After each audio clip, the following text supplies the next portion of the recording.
Gracias. Aleluya.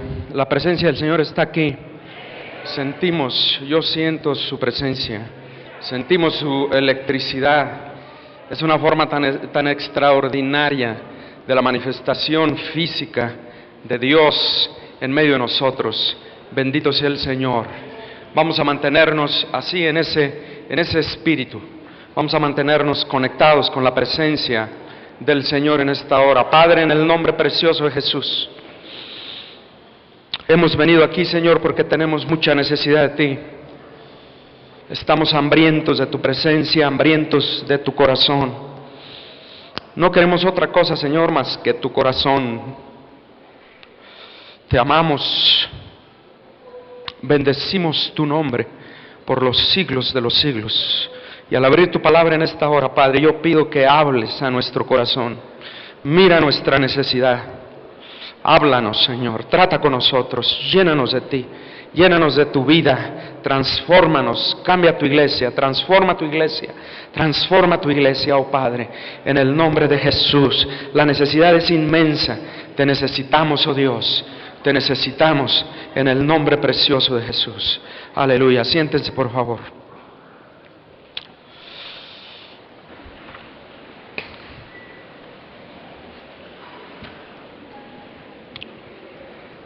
Sea Jehová tu Dios contigo y sube. Ese es el pensamiento que yo quiero compartirles en esta hora. Sea Jehová tu Dios contigo y sube. Abran conmigo sus escrituras en el segundo libro de las Crónicas. Segundo libro de las Crónicas, capítulo 36. Y voy a leerles los versículos 22 al 23. Pero inmediatamente ustedes en la siguiente página, en sus Biblias, si su Biblia es como la mía, si su Biblia es Reina Valera, 1960. En la siguiente página ustedes encuentran la misma descripción en el capítulo 1 de Esdras, versículos 1 al 4. Dice la palabra del Señor. La palabra del Señor para esta hora, tan especial, tan crucial, tan estratégica, tan crítica para nosotros como iglesia de Jesucristo, en esta parte del país y en toda la nación. Mas al primer año de Ciro, rey de los persas, para que se cumpliese la palabra de Jehová por boca de Jeremías, Jehová despertó el espíritu de Ciro, rey de los persas, el cual hizo pregonar de palabra y también por escrito por todo su reino, diciendo: así dice Ciro, rey de los persas: Jehová, el Dios de los cielos, me ha dado todos los reinos de la tierra, y Él me ha mandado que le edifique casa en Jerusalén, que está en Judá. Quien haya entre vosotros de todo su pueblo, sea Jehová su Dios con él y suba. Y repito el pensamiento porque es un pensamiento glorioso. Quien haya entre vosotros de todo su pueblo, sea Jehová su Dios con él y suba, por amor de Dios, suba. Esta es la forma como se cierra el canon del Antiguo Testamento. Ustedes saben que en el orden hebreo del canon del Antiguo Testamento, el Antiguo Testamento concluye, termina con el segundo libro de Esdras. No concluye con el libro con el que concluye nuestro Antiguo Testamento, sino con Esdras. Concluye con Esdras, con este enorme, inmenso desafío profético. Cierra el mensaje del Antiguo Testamento y cierra también el trato profético de Dios con su pueblo en la antigua dispensación. Por 400 años el pueblo no recibiría palabra de Dios, palabra fresca, palabra nueva, revelación.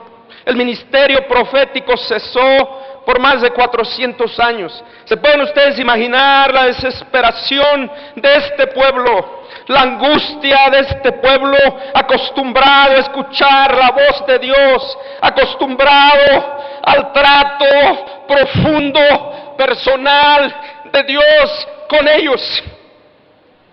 Y un silencio indescriptible del trato y de la voz profética de Dios con ellos. ¿Se imaginan ustedes la angustia? ¿Se imaginan ustedes el dolor? Los que hemos experimentado el trato de Dios, los que hemos experimentado hambre y sed de Dios en estos días tan estratégicos, en estos días históricos en los que estamos viviendo, sabemos lo que se siente la presencia de Dios manifiesta, y sabemos lo que se siente cuando nos experimenta la presencia de Dios en nuestra vida.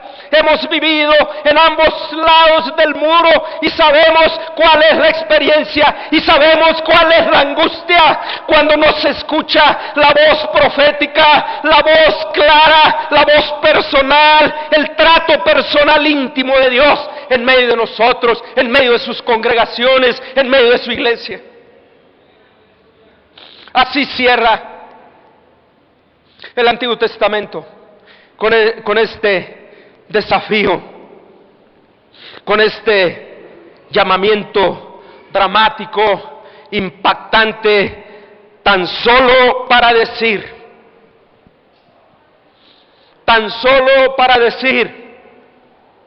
no importa qué tan difícil y desesperante parezca la situación por la que el pueblo de Dios pasa, y no importa qué tan desesperante y tan angustiosa sea la situación del ser humano en general, hay esperanza. Hay esperanza. Dios no ha terminado con el ser humano todavía. Dios no ha terminado su obra en medio del ser humano, pero de una manera muy especial. Dios no ha terminado todavía su obra y su trabajo en medio de su pueblo, en medio de su iglesia. Dios tiene mucho que hacer todavía en la vida de su iglesia, en la vida de su pueblo. Dios no ha terminado su obra sobre la tierra. Eso es lo que quiere decir. Cualquiera que haya quedado de su pueblo, sea Jehová su Dios con él y suba en el nombre del Señor. Y ciertamente Dios no ha terminado su obra en la vida de su iglesia. Dios tiene mucho por hacer. El desafío que leemos aquí en estos 3 versículos y en los 4 versículos del libro de Esdras es para el pueblo de Dios en necesidad, en profunda, yo diría, en profunda necesidad de renovación y de restauración. Lo que está en el trasfondo de este mensaje, todos lo conocemos. Los 70 años de cautiverio profetizados por Isaías, desde el capítulo 1 de Isaías hasta el capítulo 39, Isaías proclama este acontecimiento y llama al pueblo al arrepentimiento. Y le dice Isaías al pueblo: no es necesario que tú atravieses por esta crisis tan tremenda que viene. No es necesario que experimentes el juicio y el castigo y la reprensión de Dios. Vuélvete a Dios con todo tu corazón. Dios te espera con los brazos abiertos. Pero el pueblo no quiso escuchar la voz de Isaías. Y se levantó Jeremías, y Jeremías dedicó toda su vida, todo su ministerio a proclamar y a llamar al pueblo al arrepentimiento, a llamarlo a la restauración, a llamarlo a la renovación, a llamarlo al avivamiento de su relación personal con Dios. Oh pueblo amado, vuélvete. Con lágrimas, lamentaciones, es la expresión esencial del mensaje de Jeremías al pueblo, donde Jeremías porfía, ruega, suplica al pueblo que se vuelva a su Dios, porque su Dios es bueno, Dios lo ama, Dios lo quiere sanar, Dios lo quiere perdonar, Dios lo quiere restaurar, Dios lo quiere colocar en la situación estratégica para la cual Dios lo había llamado y Dios lo había levantado, pero el pueblo no quiso escuchar. Y qué tristes palabras que proclama Isaías y también Jeremías: el pueblo no quiso escuchar, mi pueblo no quiso escuchar. Y el juicio vino. Y como Jeremías había profetizado allá en el capítulo 25 de su libro, en el versículo 12, y en el capítulo 29, versículo 10, había profetizado que estarían fuera de la tierra por 70 años, pero que al cumplimiento de los 70 años Dios tendría misericordia. Y es por misericordia, es por pura gracia que el pueblo se levanta y sube, es por pura gracia. Porque el pueblo ni siquiera tenía disposición, pero Dios es hermoso. Dios es misericordioso, para siempre misericordioso, lleno de amor. Dios tuvo misericordia y los 70 años se han cumplido. Y un puñado, y digo un puñado, porque fueron aproximadamente 52,000 judíos que regresan del cautiverio. 52,000 judíos, un puñado de judíos que tienen hambre y sed de Dios, son los únicos que tienen hambre y sed de Dios. ¿Dónde quedaron todos los demás? Solo 52,000 regresan, y con esos 52,000 Dios reconstruye a su pueblo y el futuro de su pueblo, y nosotros estamos aquí. ¿Qué pasó con los demás, los otros millones y miles? Se asimilaron en el amotinamiento de los pueblos que son enemigos de Dios y se perdieron en la historia. Nunca más supimos de ellos, desaparecieron. Y el pueblo de Israel en su totalidad estaba destinado a desaparecer, si no hubiera sido por la gracia y la misericordia de Dios, que tuvo misericordia de este pueblo y de esta generación, y porque determinó Dios en su corazón que su plan para la humanidad no pereciera, sino que el poder transformador del Evangelio llegara a nosotros. Y aquí estamos nosotros, su iglesia, miles de años separados de ellos, pero en la misma dinámica, en la misma relación con Dios, con la misma necesidad, con la misma urgencia de que Dios intervenga en nuestra vida. Yo no sé ustedes, pero yo estoy desesperado. Yo necesito a Dios. Yo tengo hambre y sed de Dios. Es un hambre que no se me quita y que la experimento todos los días, y me siento más necesitado cada día de Dios.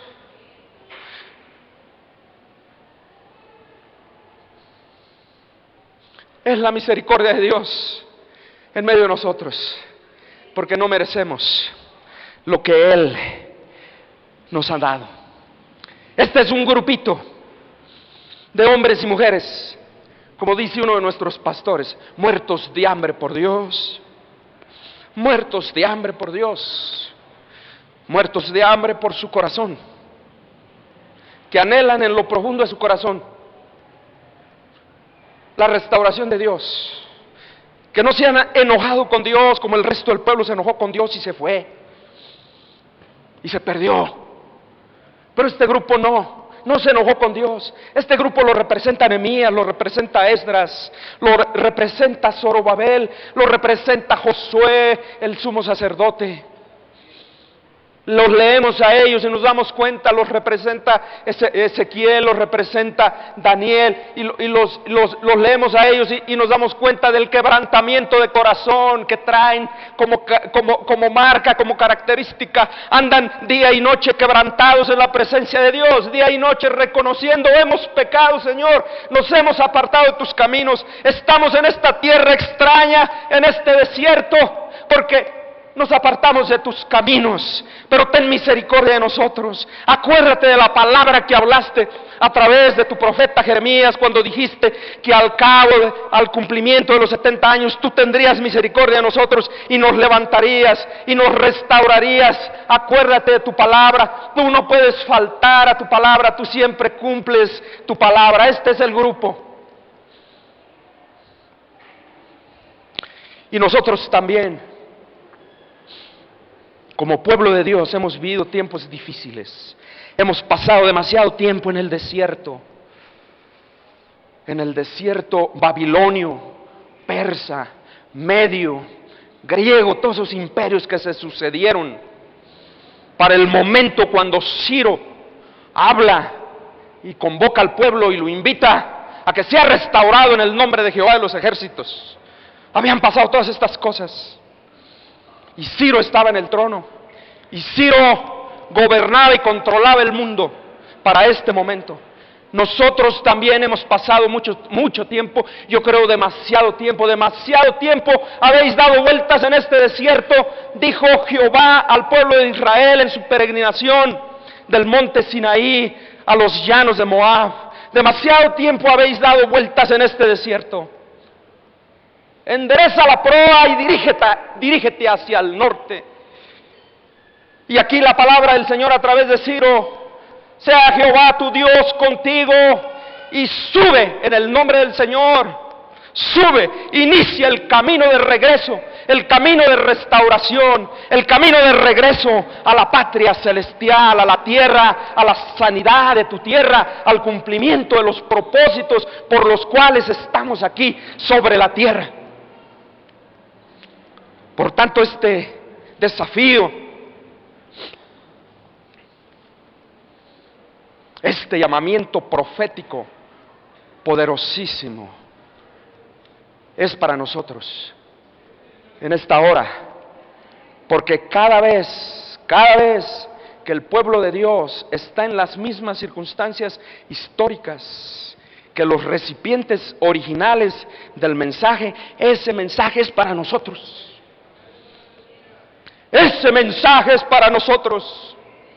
Cada vez que el pueblo de Dios atraviesa las mismas circunstancias históricas, porque Dios nos habló históricamente, es decir, Dios nos habló a la necesidad. Dios no nos mandó su palabra para ver si en alguna ocasión la pudiéramos necesitar, y si en alguna ocasión la pudiéramos necesitar, echáramos mano de ella.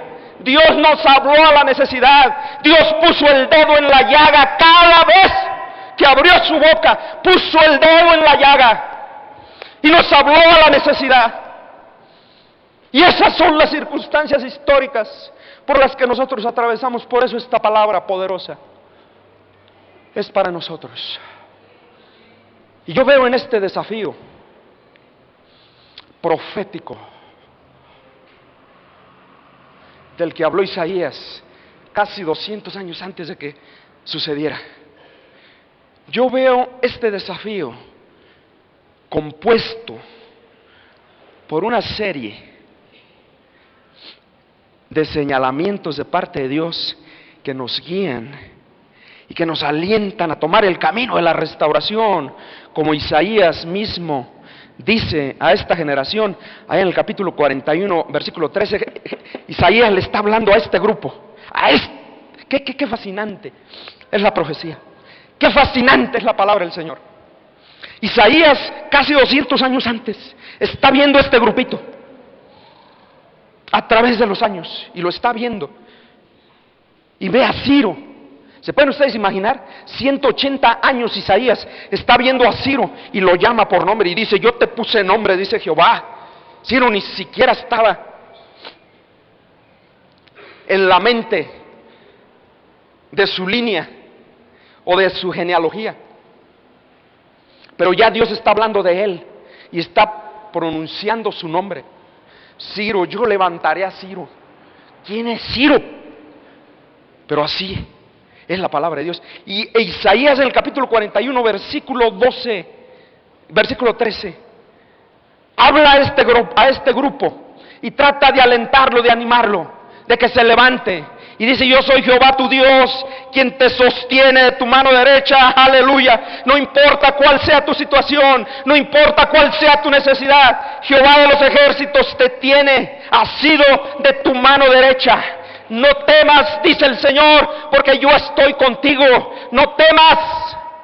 Y fíjense qué tierno es el Señor. Cómo me gusta ese versículo. Dice: no temas, hijo, no temas, yo te ayudo. Ay, Señor, no temas, yo te ayudo. Le está diciendo a esta generación. Son los señalamientos de parte de Dios que nos guían y que nos alientan a tomar el camino difícil de regreso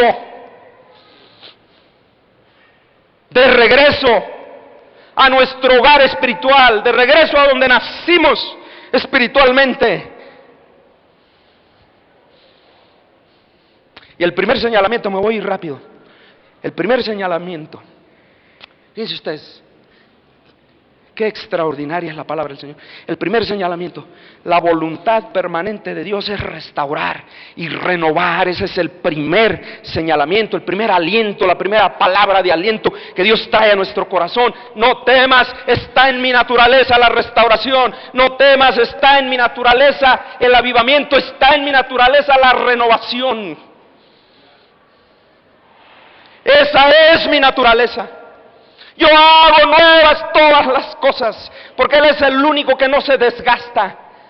Dios es el único que no se desgasta. ¿Y de dónde sacamos esto? Dice la palabra, para que se cumpliese la palabra de Jehová por boca del profeta Jeremías. Jeremías 25:12. Ahí está la palabra. 29:10. Ahí está la palabra.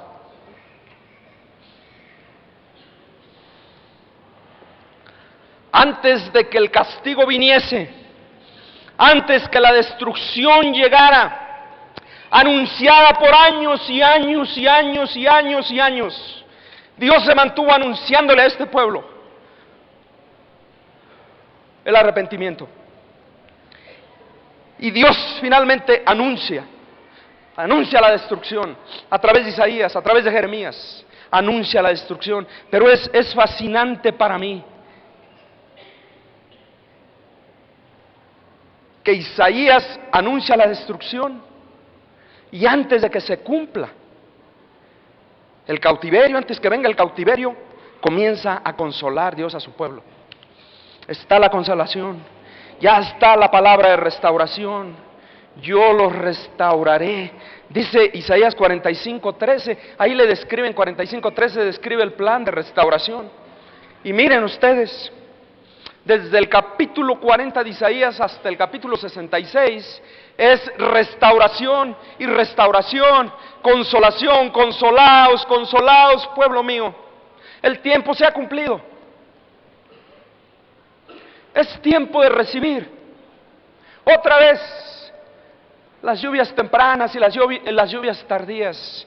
Yo haré florecer el sequedal, y el páramo y el desierto florecerá. Y en ese contexto vienen todas las promesas de la venida del Mesías.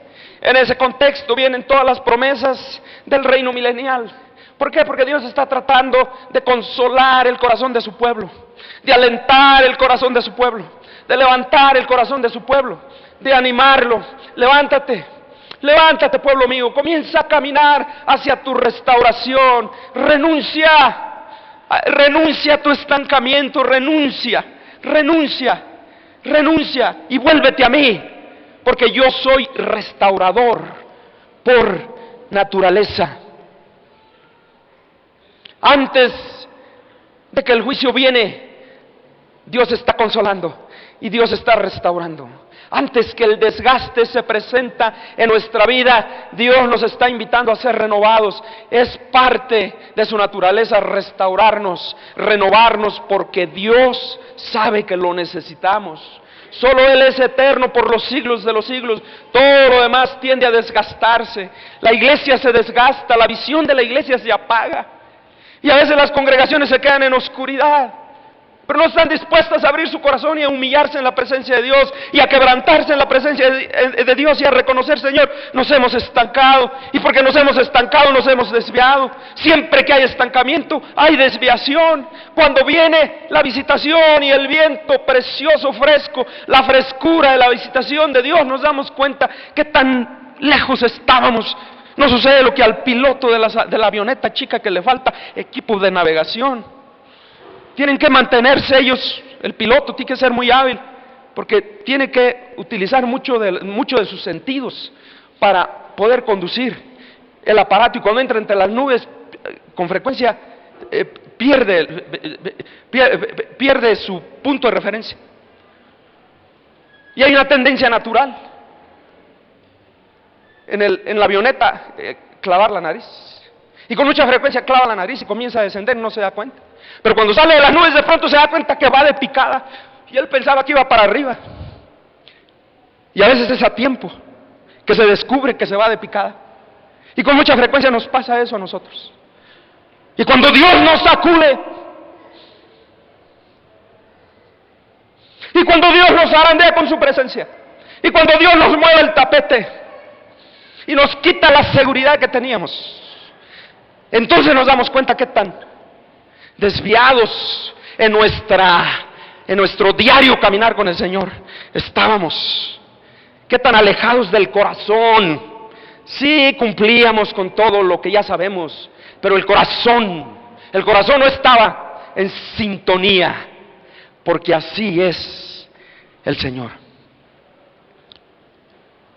El segundo señalamiento que encontramos aquí, en este desafío, es este: Dios usa el poder humano, escúchenme bien, Dios usa el poder humano en crisis para animar a su pueblo a tomar el camino de regreso a la restauración, al avivamiento. Dios usa el poder humano en crisis. Yo espero que tengamos nuestras antenitas, ¿verdad? Y estemos dándonos cuenta lo que está sucediendo en nuestro contexto en estos días. Porque Dios usa el poder humano en crisis para llamarle la atención, para sacudir, para despertar a su pueblo. Permanentemente Dios lo ha hecho. Y estos son tiempos donde no hay excepción. Dios está utilizando el poder humano en crisis para llamarle la atención a la iglesia, para llamarle la atención a su pueblo. Dios escoge a Ciro, un rey insignificante de un grupito étnico que se llamaban los persas. Pero ese grupito aunque era vasallo, los persas eran dominados por los babilonios, pero ese grupito fue tomando fuerza y pronto conquistó a sus vecinos, a los medios, y ya se fortaleció más y ya le empezaron a tener temor. Y luego de pronto, ¿ustedes se acuerdan en Daniel? Belsasar, mientras Belsasar se embriagaba, los medo-persas conquistaron Babilonia, y de Babilonia a todo el mundo, hasta Asia Menor. Y Ciro, a mediados del siglo VI antes de Cristo, dominaba todo el mundo conocido. Por eso él dice: Jehová, el Dios de los cielos, me ha entregado todos los reinos de la tierra. Dios lo escogió, no sabemos cuándo. Pero la profecía comienza a hablar de Ciro 180 años antes de que Ciro naciera. Así de poderoso es Dios. Ese es nuestro Dios. Ese es el Dios que está interesado en renovarnos y en restaurarnos. 180 años antes, ahí está Ciro, en la mente de Dios. Ciro no existía, pero está en la mente de Dios. Y Dios lo escoge. Y Dios lo llama. Dice la profecía, Dios despierta su espíritu. Cuando llegó la hora, Dios despertó su espíritu. Y le habla personalmente Dios, y aunque Ciro no me conoció, yo de todos modos lo usé. Dios lo despierta su espíritu, le da conciencia de Dios, de Jehová de los ejércitos. Y de hecho lo llama como lo llaman los judíos. Se atreve, se anima a llamarlo el Dios de los cielos, lo que quiere decir el Dios verdadero. El Dios verdadero. Aunque él no lo haya aceptado en su corazón, lo declara. Jehová de los ejércitos es el Dios de los cielos. No es el producto de la imaginación humana como todos los demás ídolos que son demonios. No es el producto de la imaginación humana. Jehová, el Dios de los cielos, es el único Dios verdadero. Y lo repite Isaías una vez y otra vez en este contexto. Es el único Dios verdadero. Y fuera de mí, dice Jehová de los ejércitos, no hay Dios. Y fuera de mí no hay salvación. Solo yo soy Dios. Y cuando alguien recibe a Jehová de los ejércitos a través de Jesucristo en su corazón, no tolera, no permite ningún otro Dios o ningún otro ídolo cerca de él. Esa es la característica del conocimiento de Jehová de los ejércitos, porque Jehová de los ejércitos es el único Dios verdadero y no hay Dios fuera de él. Y cuando lo conocemos sabemos que no hay Dios fuera de Jehová de los ejércitos. Y lo usa, le da todos los reinos de la tierra, así lo confiesa Ciro, le da todos los reinos de la tierra, y lo usa de una manera contundente para llamar y alentar a su pueblo a tomar el camino del avivamiento. Este es absurdo, es tan absurdo que Dios lo llama en Isaías, Dios llama a Ciro en Isaías, lo llama mi ungido, mi Mesías, así lo llama, mi Mesías. ¿Por qué? Porque es su instrumento, porque Dios lo va a usar como Él quiere usarlo. Dios lo va a usar para bendecir a su pueblo de una manera tan extraordinaria. Porque dice Ciro, dice Isaías 45:13, Él me edificará casa en Jerusalén. Ciro, me edificará casa en Jerusalén y liberará a mis cautivos, y no por dones, sino porque la boca de Jehová lo ha dicho. Y al pie de la letra se cumplió, porque la boca de Jehová lo ha dicho.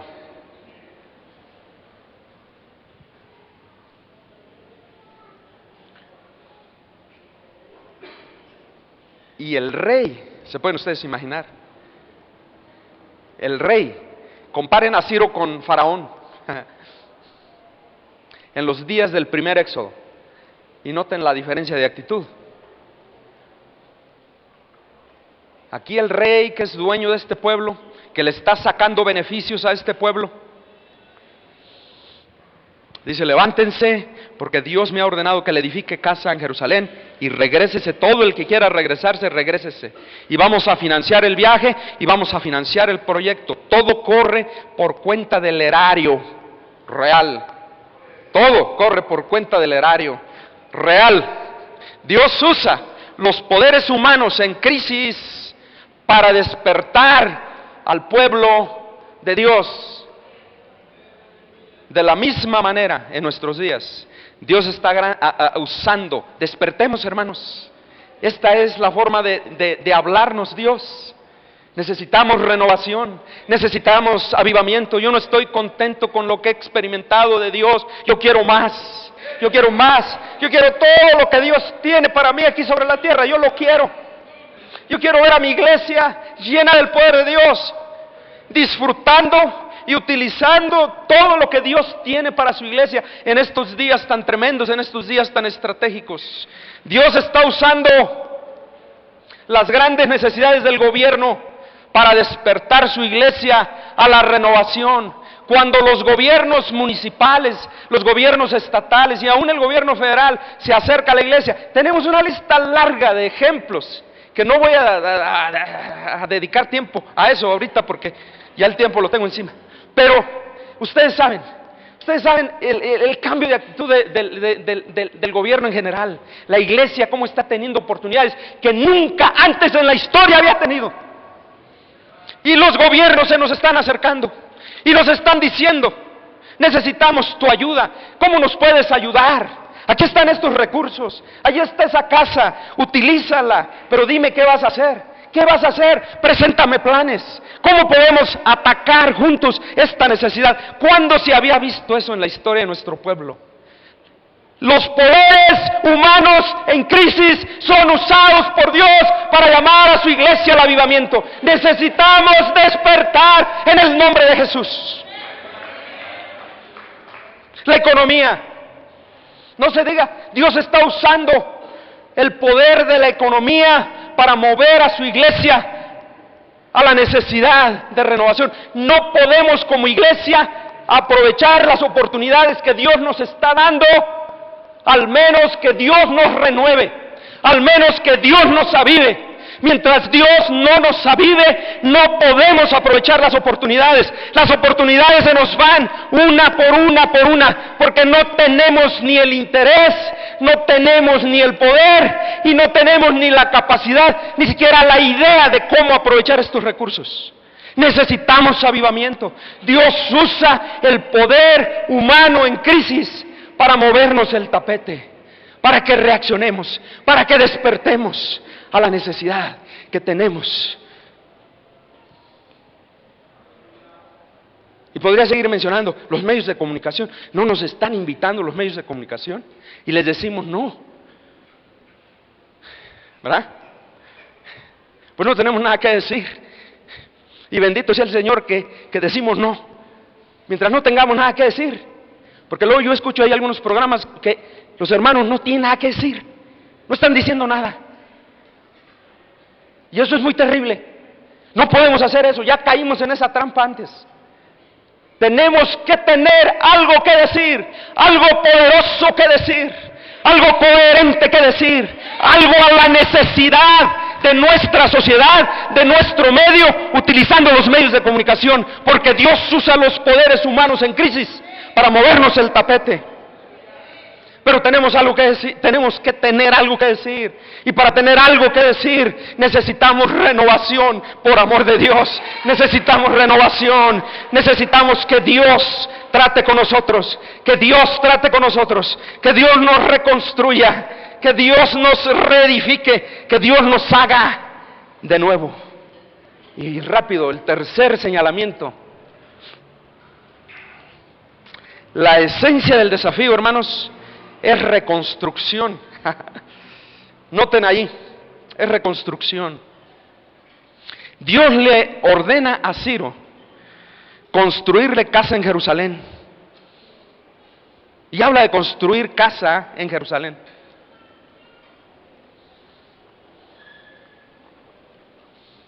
Y me gusta cómo Esdras lo pone.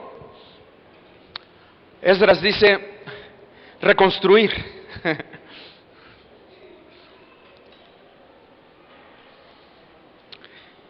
En Jerusalén ya había habido una casa a Jehová, ¿verdad?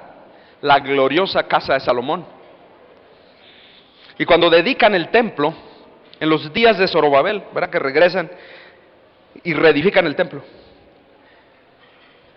Desde abajo, por supuesto, porque Nabucodonosor lo barrió a nivel de tierra. Por ahí quedó un muro, ¿verdad? Que vimos aquí, el muro de las lamentaciones, que es ese muro, quién sabe cómo se salvó. Tengo el dato histórico equivocado, ¿no? Pero los ancianos que estuvieron ahí, cuando se edifica el templo, ellos lloran, sueltan el llanto. Y los jóvenes se regocijan. Y dice Esdras, no se podía distinguir el gemir y lamento de las alabanzas y del regocijo. Pero los ancianos lloraban por la diferencia, ¿verdad? del templo, porque es la reconstrucción. Había habido ya casa a Dios en Jerusalén. La gloria de Dios había estado en Jerusalén. Ustedes recuerdan que Ezequiel vio la gloria de Dios, el Shekinah, ¿verdad? La gloria de Dios irse de Jerusalén e irse hacia el oriente. Ezequiel ve como la gloria de Dios sale de la casa y se va hacia el oriente para acá, ¿verdad? Hacia el oriente. Pero luego, en el tiempo de la restauración, Ezequiel otra vez, la profecía, qué tremendo. En el capítulo 10, versículo 18 de Ezequiel ve como la gloria se va. Pero en el capítulo 43, todo el capítulo 43, él ve proféticamente hacia adelante, ve la restauración y ve como la gloria de Dios regresa del oriente para estar otra vez en Jerusalén. Es la reconstrucción. Es la reconstrucción, la esencia del llamamiento es reconstrucción. Es reconstrucción. Es reconstrucción. No se espanten, mis queridos hermanos. Todos los grupos eclesiásticos nacen en avivamiento, ¿no es cierto? Nacen en avivamiento. Crecen y poco a poco se van quedando dormidos. Y dice uno de nuestros historiadores, el doctor Magui, uno de nuestros historiadores, se quedan dormidos, dejan de ser útiles y permanecen como instituciones religiosas que no le hacen ni cosquillas al diablo. El diablo se burla de la religiosidad. Y oh Dios, cómo hemos caído en la religiosidad. Todos tenemos esa tendencia bárbara a la religiosidad. Y los grupos eclesiásticos pasan al deshuesadero de las instituciones evangélicas y dejamos de ser útiles. Y dice el doctor Magui, nunca en la historia de la iglesia cristiana Dios ha renovado o avivado a un grupo eclesiástico viejo. Y aquí habemos hermanos de diferentes grupos eclesiásticos y sentimos un profundo respeto por todos los grupos eclesiásticos. Y los que servimos al Señor dentro de este grupo, que se llama Asambleas de Dios, sabemos, conocemos algo de nuestra historia y sabemos que nacimos en un tremendo avivamiento. Ya vamos a cumplir 100 años, ya estamos viejos, ya estamos ancianos, 100 años, vamos a cumplir 100 años el año próximo. El nacimiento del movimiento pentecostal surge en el tremendo avivamiento, sacudimiento de tierra de la calle Azusa. Y nos levantamos con muchísimo vigor. Queríamos ganar al mundo para Cristo. La historia dice que con mucha frecuencia, hermanos que eran tocados en ese avivamiento tan tremendo, porque así son los avivamientos, son hornazas, son fuegos consumidores, y el que se acerca se quema y se lleva la quemadura y la conecta, la transmite a otras personas. La historia dice que con mucha frecuencia, hermanos que iban y eran tocados en Azusa, de ahí salían a predicar el evangelio, después de ser tocados con mucha frecuencia, pensando que la evidencia de hablar en otras lenguas que recibían allí era el idioma que Dios les estaba dando para ir a predicar el evangelio a otras latitudes, a otros contextos. Y se iban así, muchos de esos hermanos, dice la historia, y ahí están los análisis históricos, ahí están los archivos que se pueden consultar. Muchos de esos hermanos, ¿verdad? Y tenemos todavía gente entre nosotros, que son familiares de hermanos que salieron y nunca más se supo de ellos. Pero así de fuerte era el impacto. Así nacimos, en ese fuego celestial, levantados para predicar el evangelio en toda la tierra, bajo el poder y la unción del Espíritu Santo. Y así salimos y así se plantó la iglesia, en todos los rincones de la tierra. Pero como seres humanos nos hemos ido desgastando y nos hemos ido quedando quietos.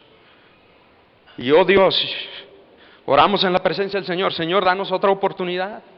Danos otra oportunidad como grupo. Danos otra oportunidad como grupos. Danos otra oportunidad de volver a ser útiles como fuimos en el principio.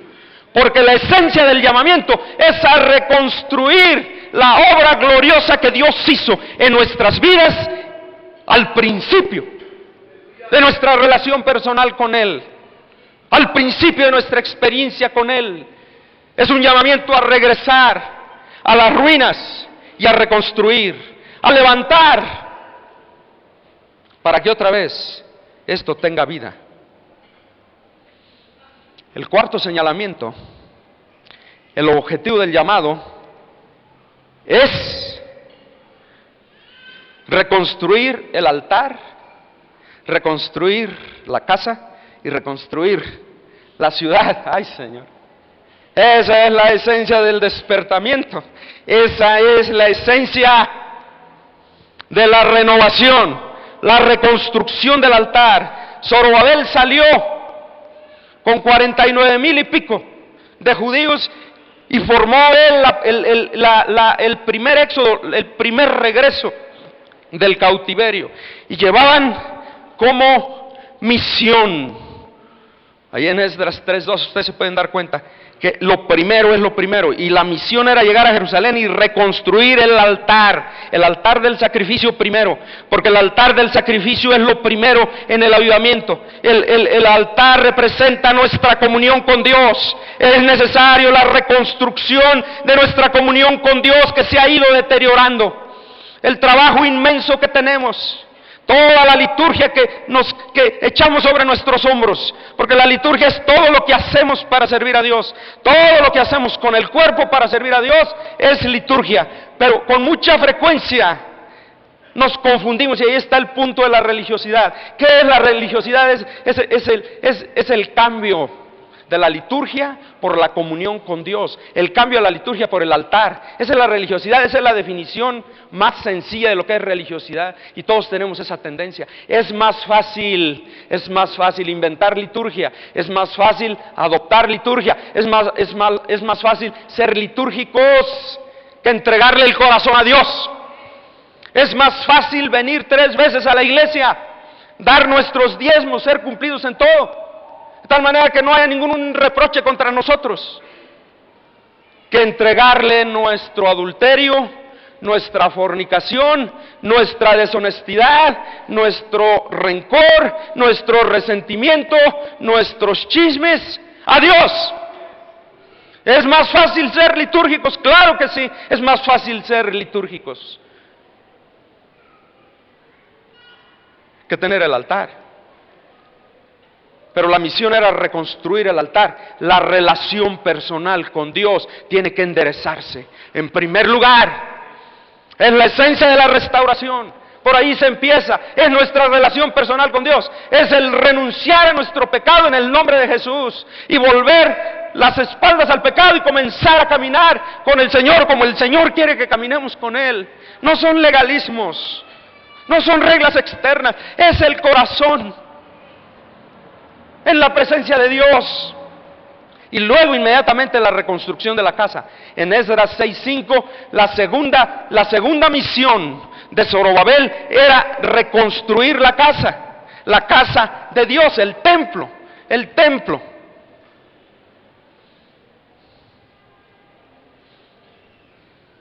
templo que representa la comunión que tenemos con Dios. Representa el templo. En la nueva dispensación somos nosotros. Es nuestra santidad en la presencia de Dios. El altar es la adoración a Dios. Y el templo es la santidad que le debemos a Dios. Y solo al final, y esta es una tarea que tuvo que venir a concluir Nehemías, ni siquiera la pudieron concluir Zorobabel y Esdras, tuvo que venir Nehemías a concluirla. Es la reconstrucción de la ciudad, de la nación, del pueblo, que es la explosión hacia afuera, que es para nosotros la evangelización. Se reconstruyeron las villas, se reconstruyeron las comunidades, se reconstruyeron los muros de la ciudad, la población se dividió y comenzó a vivir, echaron suertes, algunos se quedaron a vivir en Jerusalén, los demás se fueron a vivir a otros lugares, pero la misión era la reconstrucción del altar, de la casa y de la ciudad, en ese orden, y esa es la esencia de lo que estamos buscando aquí. No estamos buscando experiencias, aunque las experiencias vienen y bendito sea el Señor. Y ustedes no saben cuánto amo yo las experiencias. Yo no las cambio por nada. Yo quiero experiencias. Yo he tenido experiencias extraordinarias porque soy muy duro de corazón y Dios me ha quebrantado.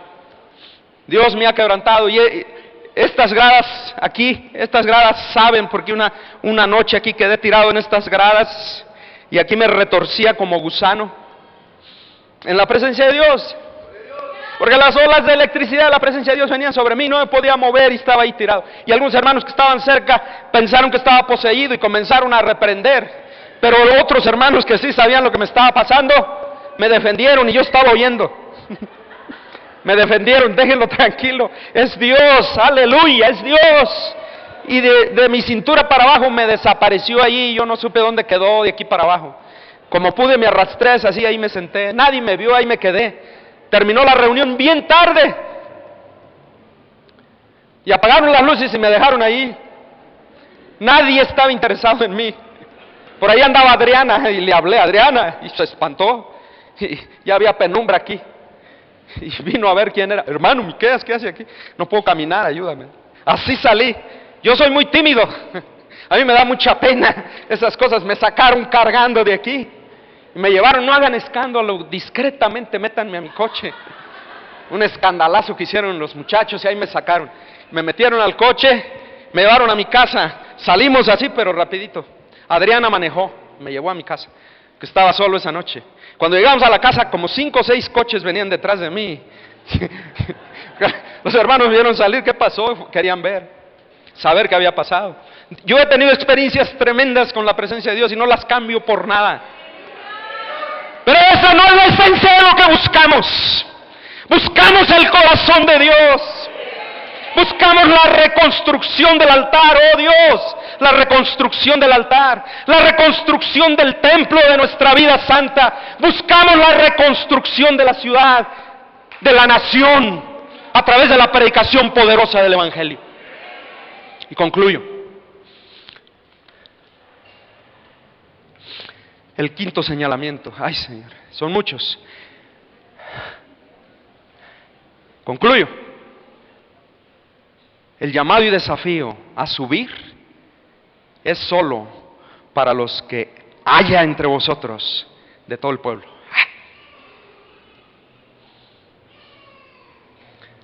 Nunca fue obligatorio el decreto de Ciro. Nunca fue obligatorio. Fue voluntario. Quien haya entre vosotros, es una expresión un poco rara. Los intérpretes de Segundo de Crónicas y de Esdras batallan mucho con esa expresión. Yo no le veo ningún problema. Para mí está muy claro. Dice, literalmente dice, los que hayan quedado. Y les causa tantos problemas a los estudiosos. Es una referencia al grupito quebrantado de corazón. Los que no han sido asimilados por la cultura babilónica, por la cultura medo-persa y por la cultura 100% persa que impera en el momento. Sabemos que un altísimo porcentaje del pueblo, no sabemos cuántos, pero un altísimo porcentaje del pueblo fue asimilado, se perdió en el tumulto de las naciones, nunca más se supo de ellos. ¡Qué triste historia! Pero amaron más las tinieblas y se identificaron con el mundo y se enojaron con Dios y le dieron la espalda a Dios. ¡Qué terrible! El que le da la espalda a Dios no le causa ningún problema a Dios, no castiga a Dios, se castiga a sí mismo. Le dijo el Espíritu de Dios o el Señor Jesús personalmente a Pablo: dura cosa te es dar coces contra el aguijón, tú te haces daño, tú te lastimas. Esta es una referencia al remanente, al que permaneció con el corazón quebrantado, al que reconoció desde el mero principio que habían sido llevados al cautiverio, porque habían endurecido su corazón y porque no habían querido escuchar la voz de Dios. Este es el grupo que siempre reconoció: oh Dios, merecemos esto y más, pero ten misericordia de nosotros. Y ahí vinieron las promesas gloriosas de Dios, promesas de restauración. Este es el grupo que se mantuvo gimiendo en la presencia de Dios. Este es el grupo que nunca se sintió satisfecho con lo que tenía en Babilonia, a pesar de que les fue bien económicamente. Les fue bien en Babilonia, fue un tiempo bueno para el pueblo de Israel, por eso muchos se quedaron. Les fue bien, los trataron bien, los trataron con respeto, les dieron oportunidad de avanzar y de crecer, tal vez como en ningún otro lugar. Pero este es el grupo que nunca se sintió satisfecho. Este es el grupo que siempre supo que su pueblo tenía una misión eterna. Este es el grupo que supo que no estaban aquí para desintegrarse en la fibra íntima de la sociedad humana. Estaban aquí para cumplir una misión que es eterna. Estaban seguros que eran un pueblo peregrino que estaba aquí de paso. No se podían sentir satisfechos con lo que tenían. Ellos tenían una misión que cumplir de regreso en Jerusalén, por más ardua, difícil que fuera. Y los que nos hemos embarcado en esto, en esta búsqueda desesperada de avivamiento, sabemos que no es fácil. Nunca nada ha sido fácil. Todo es contrario a lo que uno planea, a lo que uno anhela, a lo que uno quiere. Todo es contrario, todo es contrario. Aquí estamos batallando todavía. Pero ese es el camino largo de regreso a la restauración, a la renovación, al avivamiento. Y no es para todos, no es para todos, es para los de corazón quebrantado, es para los que no están satisfechos, es para los que gimen día y noche en la presencia de Dios. Oh Padre, ayúdame, ayúdame con esta naturaleza caída que traigo pegada todavía. Ayúdame, porque yo quiero ser más semejante a ti cada día. Yo me quiero parecer más a ti.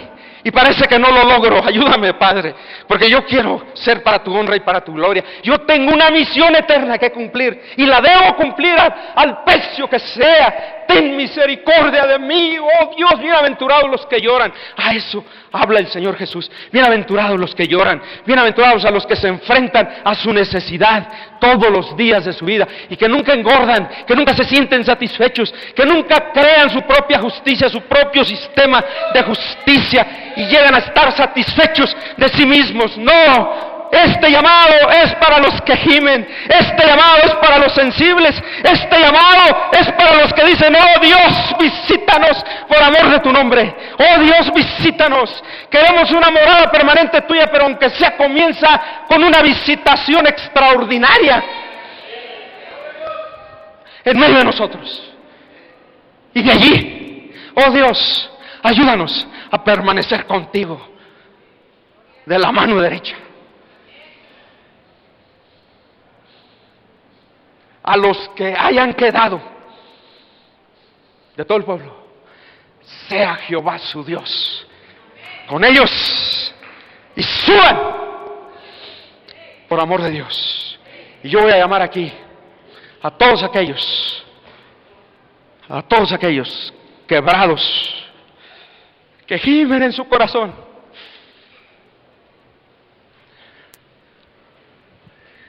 porque desesperadamente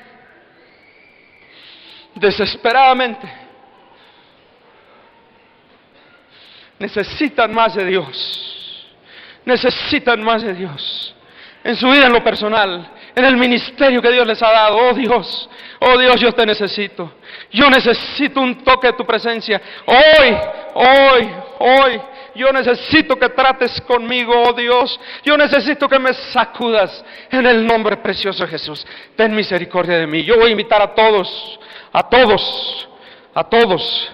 los que se sienten así, los que no están satisfechos, los que tienen hambre y sed de Dios, que vengan aquí, vamos a orar juntos. Dios ha prometido, voy a pedirles que se queden en pie, que no se arrodillen. Yo sé el deseo que tenemos de arrodillarnos, pero vamos a permanecer en pie y vamos a ministrarnos, porque necesitamos ministrarnos, necesitamos el toque de la presencia del Señor. Oh Padre Celestial, en el nombre precioso de Jesús, en el nombre precioso de Jesús, en el nombre precioso de Jesús. Yo voy a pedir que me ayude Alejandro, Verónica, que me ayude Francisco, que me ayude Amelia, que me ayude Humberto, Joel, Elba, que me ayude Mario, por favor, que me ayude Francisco, Tamayo, que me ayúdenme a ministrar en el nombre precioso de Cristo. Vamos a ministrar en el nombre precioso de Jesús. Carlos, ayúdanos, por favor. Gamaliel, ¿dónde estás? Ayúdanos. Gamaliel, Ramiro, Elizabeth, hermano Benito, ayúdenos, vamos a ministrar. Oh, aleluya, gloria al Señor, el Señor está en medio de nosotros. Hay hambre y sed, hay hambre y sed de Dios. Oh, Dios.